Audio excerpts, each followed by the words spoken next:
MP board class 12th का भूगोल का पेपर रहेगा। भूगोल के पेपर की बात करते हैं तो इस आर्टिकल में आपको इस पेपर के स्क्रीनशॉट केवल इम्पोर्टेंट पेपर या रियल पेपर नहीं है। जो स्क्रीनशॉट आपको दिखाया जा रहा है वो कोई रियल पेपर नहीं है।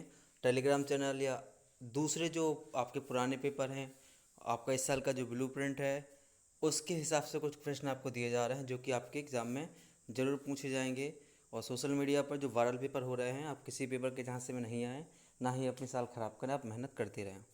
जो क्वेश्चन मैं आपको बता रहा हूँ आप उन्हें ध्यान से रेडी कर लीजिएगा, एग्ज़ाम में आने की इनकी पूरी संभावना रहेगी।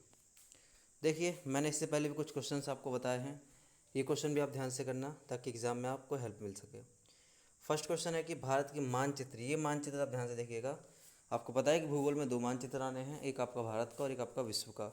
तो जो पॉइंट मैं आपको यहाँ पे दिखा रहा हूँ ये भारत के रहेंगे, छोटा नागपुर का पठार, राष्ट्रीय जलमार्ग संख्या 3, लेह, पारादीप और चंडीगढ़। अथवा चीनी उत्पादक राष्ट्र महाराष्ट्र, नागालैंड, घनत्व वाला राज्य मतलब सबसे कम जनसंख्या घनत्व वाला राज्य कानपुर और कोंकण रेलवे। इसके अलावा दूसरे मानचित्र जो आपका रहेगा उस मानचित्र में आपको बताना है कोलकाता बंदरगाह कहाँ है, अंडमान निकोबार कहाँ है, तिरुवनंतपुरम कहाँ है, डिगबोई कहाँ है और हुगली कहाँ है, ये आपको बताने हैं। चलिए, इसके बाद हम क्वेश्चन की बात करते हैं। 2-2 नंबर के इंपॉर्टेंट क्वेश्चन रहेंगे। ऊपर रहेगा सत्य सत्य कि जलवासी पशुचारण एक प्राचीन निर्वाह व्यवसाय रहा है। ये सत्य है असत्य, तो रहेगा आपका सत्य। आप ध्यान से इनको देख लीजिएगा। क्वेश्चन रहेगा सेकंड आपका कि एशिया महाद्वीप में लिंगानुपात सामान्यतः कम है। बिल्कुल सही बात है, ये सत्य है। मरुस्थलों की विषम जलवायु मानव बस्तियों के लिए सुविधाजनक होती है, तो ये असत्य है। मरुस्थल कहीं भी मानव जाति के लिए सुविधादायक नहीं होते हैं। इसके बाद क्वेश्चन है कि 15वीं शताब्दी के अंत में यूरोप के देशों में अन्वेषणों के प्रयास शुरू किए गए थे, तो ये सत्य रहेगा।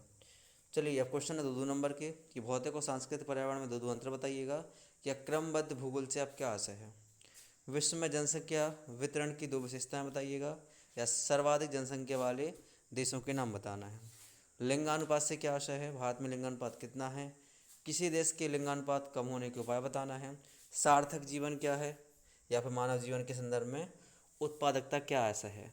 आप इन सब क्वेश्चन को रेडी कर लीजिएगा और इतनी बात का याद रखिएगा कि आप इस चैनल को सब्सक्राइब कर लेते हैं तो आपको अर्धवार्षिक परीक्षा और फाइनल पेपर में बहुत हेल्प मिलेगी, जो कि फ्री ऑफ कॉस्ट है, कोई इसका चार्ज नहीं है।